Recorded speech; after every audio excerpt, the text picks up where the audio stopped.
Estás a punto de escuchar a un hombre que, esposado, con la mirada fija en el suelo y una voz tan serena que resultaba inquietante, Santiago Meza López, quien luego sería conocido como El Pozolero, admitió sin titubeos lo que hizo durante años al servicio de uno de los cárteles más poderosos de México. Yo lo echaba en un tambo y con ácido y ahí se desintegraba. Esa frialdad, capturada en este video que recorrió el país en 2009, fue el punto de partida para desenredar una historia que parecía imposible. La de un hombre que poco antes de su captura se movía como cualquier trabajador de Tijuana, pero que terminó convertido en la pieza silenciosa encargada de borrar rastros para el crimen organizado.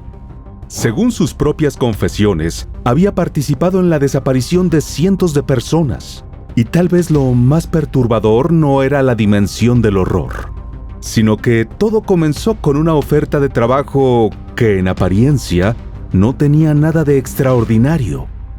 Te invitamos a ver el siguiente caso hasta el final, para que no te pierdas ningún detalle. Hola, soy Ángel, y antes de seguir, cuéntanos desde dónde estás viendo este video. Nos encanta leerlos y saber que al otro lado hay una comunidad comprometida con entender y visibilizar estas historias. Ahora sí, acompáñanos a reconstruir qué pasó en este caso y cómo se desarrolló. ¡Comencemos! Santiago Meza López nació en 1964 en una pequeña ciudad del estado mexicano de Sinaloa. Fue uno de los 9 hijos de Rita López Montoya y Salvador Meza, una pareja dedicada a las labores del campo. Como resultado, a muy temprana edad aprendió lo que era trabajar bajo el sol, en las largas y arduas jornadas de la tierra, con callos en las manos y un horizonte donde nunca parecía haber oportunidades. Algún tiempo después, Santiago consiguió un empleo en una fábrica de ladrillos. Pero aunque ayudaba a sostener el hogar, el salario seguía sin alcanzar para cubrir los gastos de todos. Por eso, ya desde la adolescencia, entendió que algún día tendría que dejar su ciudad natal para buscar mejores horizontes, sin imaginar que ese camino le transformaría la vida para siempre. A mediados de los años 90, como tantos otros jóvenes, decidió probar suerte en Tijuana dejando atrás a su esposa y sus 4 hijos. Buscaba empleo y un nuevo comienzo, pero también cargaba un resentimiento profundo. Según su propio relato, se había enterado de que su hermana había sido abusada sexualmente por integrantes de una organización criminal de la zona. Ese hecho lo marcó y despertó en él un deseo de venganza. Aún así, se las ingenió para pasar como uno más. En principio, Santiago se ganaba el pan como peón de albañilería y ayudante en talleres mecánicos. Conocido por sus compañeros como un hombre reservado, obediente y cumplidor. Por ese entonces no bebía, no causaba problemas y no tenía antecedentes. Pero Tijuana no era un lugar cualquiera. A mediados de los 90, la ciudad se había convertido en un epicentro estratégico para el narcotráfico. Todo comenzó cuando, tras la desarticulación del cártel de Guadalajara unos años antes, comenzó a surgir el cártel de los Arellano Félix, conocido también como el Cártel de Tijuana. Los 5 hermanos varones de dicha familia eran originarios de Culiacán, Sinaloa, considerada la cuna del narcotráfico en México. Su historial comenzó con el contrabando de productos electrónicos y ropa, pero pronto escalaron hacia el tráfico de drogas, raptos y crímenes violentos. Dentro de ese cártel aparecieron figuras como Teodoro García Cimental y su hermano Emanuel. El proceso fue veloz. Se hicieron conocidos por su violencia, su estructura militarizada y su crueldad. Dominaban la frontera con una eficacia brutal. Compraban voluntades, aterrorizaban pueblos enteros y sostenían una red de violencia soterrada bajo la apariencia de prosperidad. La ciudad crecía, sí, pero también aumentaba el número de cadáveres sin nombre. Como resultado, el grupo logró posicionarse como uno de los rivales más fuertes del cártel de Sinaloa, lo que les permitió expandirse rápidamente desde Tijuana hacia otras ciudades del norte de México. Santiago, al igual que otros obreros, Veía pasar camionetas blindadas rumbo a las colonias privadas, mientras él sobrevivía con lo justo para comer y pagar el alquiler de una pequeña habitación. Hasta que cierto día, un conocido del barrio, ligado a una célula del cártel, le habló de un trabajo fácil. Le prometieron que sería solo limpieza, nada peligroso, y que en un día ganaría lo que en la construcción tardaba semanas en juntar. Santiago dudó, pero al final aceptó. El encuentro fue en un terreno apartado, en las afueras de la ciudad. Allí lo esperaban hombres armados que, sin ser intermediarios, no le preguntaron si quería el trabajo, simplemente le dijeron qué debía hacer y que desde ese momento su silencio era su vida. Primero lo asignaron a tareas menores: cargar bidones, limpiar superficies manchadas, cavar zanjas. Santiago no preguntaba qué limpiaba ni por qué debía hacerlo solo de noche, solamente obedecía. Con el tiempo comprendió por qué lo habían elegido. Más allá de su fama de trabajador cumplido, era un hombre anónimo, sin vínculos, sin curiosidad y sin voz. El tipo de persona que podía pasar desapercibida. Y así de a poco fue acercándose a aquel mundo oscuro sin que todavía se supiera qué papel cumplía dentro de la organización. Para mediados de los años 2000, Teodoro y Emanuel se habían convertido en figuras que sembraban miedo en Baja California. Lejos quedaban aquellos tiempos en que las desapariciones se vinculaban principalmente con detenciones ilegales perpetradas por policías corruptos. En 2007, la violencia estalló con más fuerza cuando Teodoro intentó quedarse con el control del negocio criminal en Tijuana, desatando un enfrentamiento directo con la facción histórica del cártel. Desde esa ruptura, las desapariciones no solo aumentaron, sino que adquirieron un cariz cada vez más brutal. Porque si antes era común encontrar cuerpos abandonados en la vía pública, con el tiempo las personas simplemente dejaron de aparecer. Y ese patrón, la ausencia total de rastro, se convirtió en la marca siniestra que les otorgó su terrible reputación. Para 2008, con las desapariciones aumentando al mismo tiempo que los crímenes violentos, las familias comenzaron a organizarse para exigir justicia ante la nula respuesta de las autoridades. Así nació la organización Fuerzas Unidas por los Desaparecidos de Baja California, encabezada por Fernando Oseguera Flores. Su hijo, que llevaba el mismo nombre, se había convertido en uno de los casos más conmovedores. Un año antes, un grupo armado se lo llevó y nunca volvió a saberse de él. Se decía que lo habían desaparecido por defender a su novia de un integrante de una célula criminal que la hostigaba. Algo parecido ocurrió con Emanuel Lizárraga, otro joven desaparecido cuyo caso impulsó a su familia a sumarse a la organización. Mientras la Procuraduría local apenas reconocía 96 casos, el grupo de familias había documentado más de 300. La brecha no solo evidenciaba la falta de voluntad institucional, sino también el peso del miedo. La impunidad, el abandono oficial y las amenazas hicieron que muchas desapariciones jamás se denunciaran. Con el tiempo, los colectivos profundizaron su propio registro y comenzaron a compartir hallazgos que estremecieron a la región. Según sus estimaciones, más de 650 personas podrían haber sido arrojadas en 2 cisternas utilizadas como fosas clandestinas. Se creía que la mayoría de las víctimas eran jóvenes adultos, aunque también aparecían indicios de adolescentes e incluso niños. A pesar de ello, las autoridades insistían en que el 95% de las denuncias estaban relacionadas con el narcotráfico. Sin embargo, entre los expedientes y testimonios recopilados por las familias, surgían casos que no encajaban en esa explicación simplificada. Personas sin vínculos criminales que, por azar o mala fortuna, habían estado en el lugar equivocado en el momento equivocado. Pese al dolor, aquellas familias encontraron consuelo unas en otras y comenzaron a organizar sus propias búsquedas en terrenos baldíos, ranchos y casas abandonadas. Mientras ellas recorrían la periferia con palas y cuadernos en mano, Santiago seguía siendo, para sus vecinos, un hombre sencillo y reservado, dedicado a su trabajo. Saludaba a todos, nunca generaba conflictos y pasaba inadvertido en la rutina del barrio.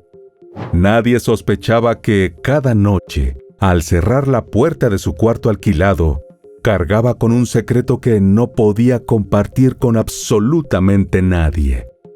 Vivía dividido entre lo que los demás veían y lo que realmente ocurría en su vida.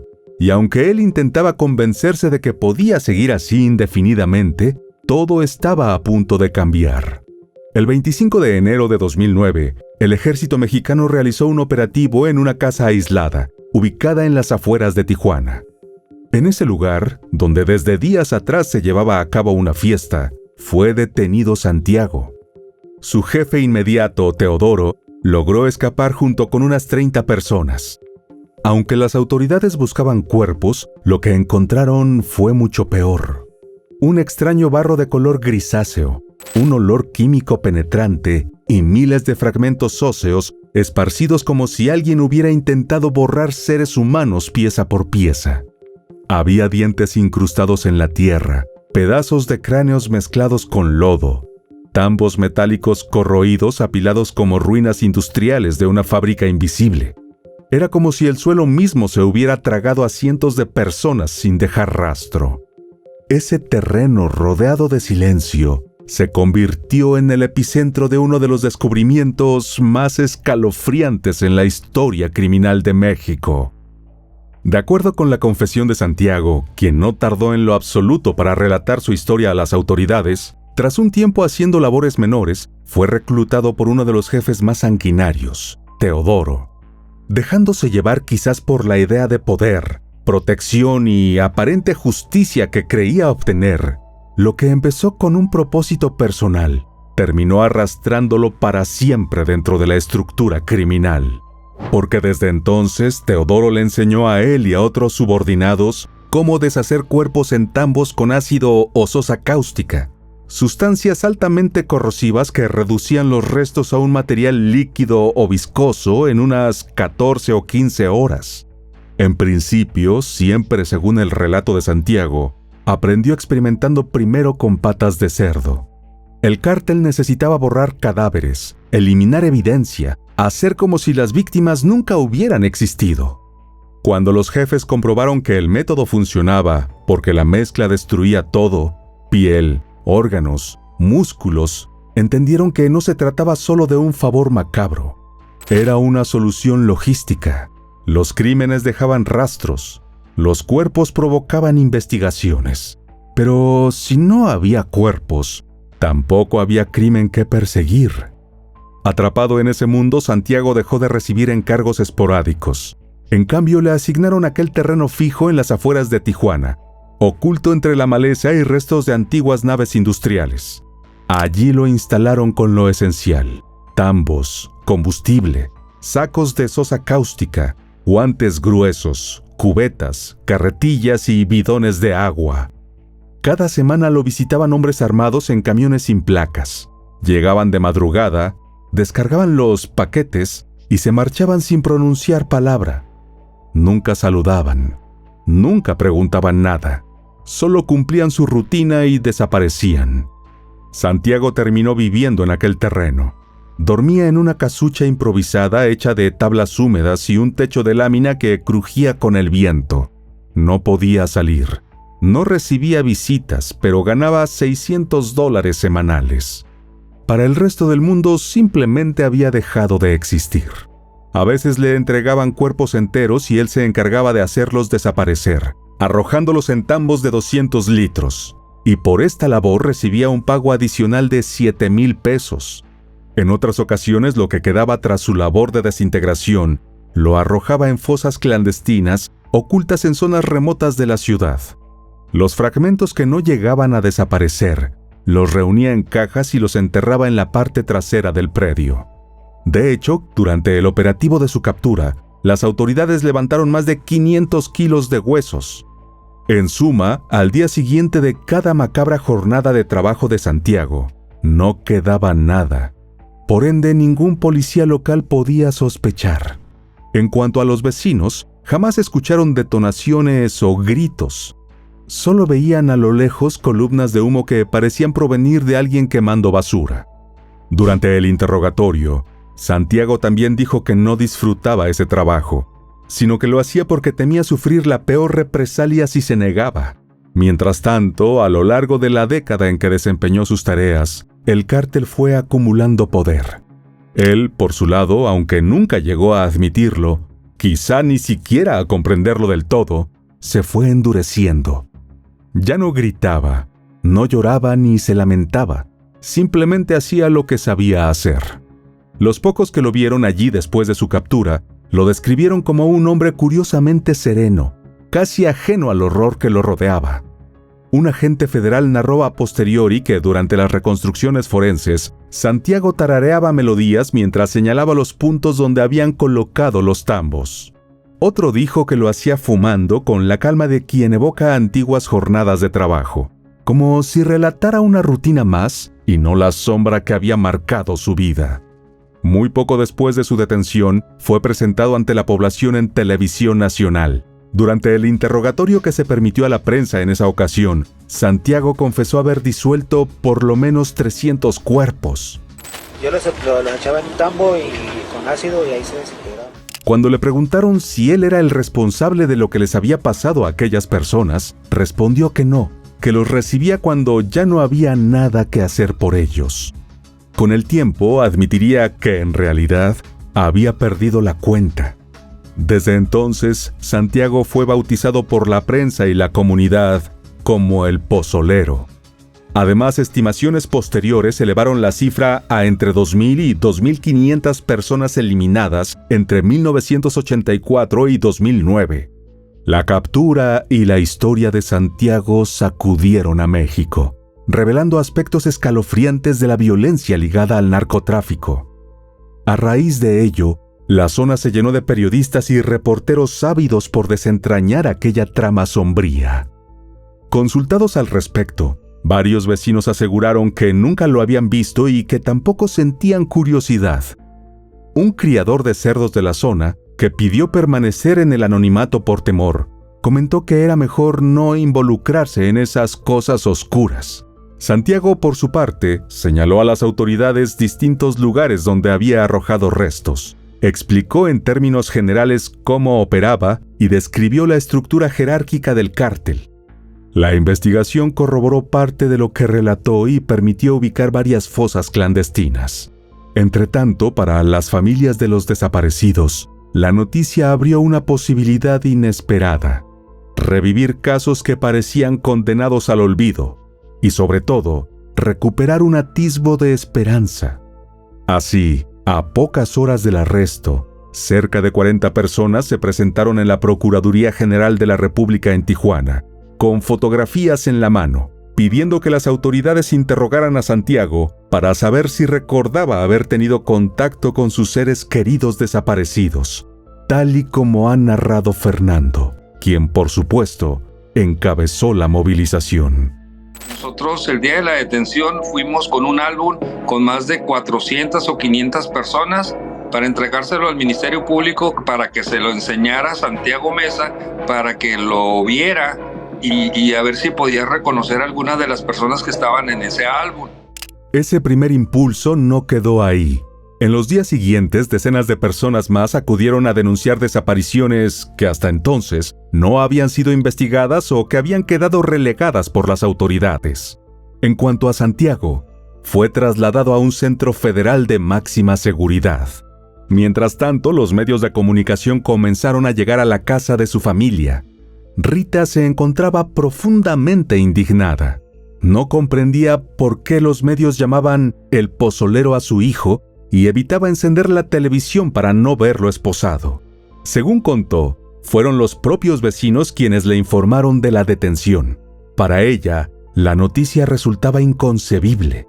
Consideraba a su hijo un hombre trabajador y aseguraba que la familia siempre había vivido con poco. Santiago, aseguró, solía enviarle pequeñas sumas cada mes para cubrir los gastos básicos del hogar, especialmente desde la muerte de su esposo 4 años atrás. Desde la puerta de la vivienda, la mujer intentaba asimilar la situación sin lograrlo del todo. Melchor, hermano de Santiago, observaba en silencio desde la silla donde pasaba la mayor parte del día debido a un accidente que había limitado su movilidad. Él tampoco creía posible lo que se decía en torno al caso. Al igual que los demás, insistía en que Santiago nunca había sido conflictivo ni dado a los problemas. En síntesis, para los Mesa López, aquellas acusaciones chocaban por completo con la imagen que tenían del hombre que habían visto crecer. Y no solo eso, sino que Rita se encargó de dejar bien en claro que no eran más que inventos de las autoridades para perjudicar a su hijo. Aún así, 4 años después, Santiago recibió una condena de 10 años por delincuencia organizada, inhumación clandestina y asociación delictuosa. A pesar del tiempo, aquello que ocurrió en la finca y en tantos otros predios donde operó Santiago dejó una huella imposible de borrar. Para las familias, la imagen del topo emergiendo de la tierra se convirtió en un símbolo macabro de todo lo que el Estado había ocultado o permitido durante décadas. No era solo materia orgánica, era la evidencia física, brutal e irrefutable, de cientos de vidas arrancadas y desintegradas en silencio. Como resultado, la figura de Santiago se transformó en algo más grande que el propio hombre. Se volvió un recordatorio perpetuo de lo que ocurre cuando la impunidad se mezcla con la crueldad y cuando la justicia llega tarde o nunca. Cada madre, cada padre, cada hermana que buscaba entre la tierra seca de Baja California encontraba, además de fragmentos irreconocibles, un vacío que parecía no tener fondo. Con el transcurso de los años, colectivos de búsqueda continuaron visitando aquellos espacios que alguna vez fueron centros de exterminio. Muchos de ellos, pese a ser declarados asegurados, volvieron a quedar abandonados. Sin maquinaria, sin apoyo científico y sin protección, los propios familiares removían la tierra con palas, varillas y sus propias manos, esperando encontrar aunque fuera un hueso, un diente, algo que pudiera devolverles el derecho básico de enterrar a los suyos. Mientras tanto, cada vez que salía a la luz un nuevo caso de desaparición, la historia de Santiago seguía siendo un punto de referencia obligado. Su nombre se volvió sinónimo de un método de borramiento total, un procedimiento que otros grupos criminales replicaron en estados enteros, desde Guerrero hasta Jalisco. Finalmente, en 2024, la Fiscalía General de la República logró una nueva sentencia en contra de Santiago Mesa López, 30 años y 8 meses por delincuencia organizada y secuestro. Para entonces él continuaba cumpliendo su reclusión en un centro penitenciario federal de alta seguridad.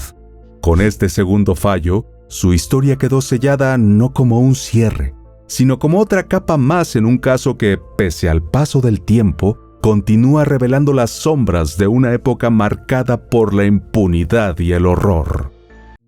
Ahora que conoces todos los detalles de este impactante caso, ¿consideras que la respuesta del sistema de justicia estuvo a la altura de la gravedad y el impacto social de los hechos?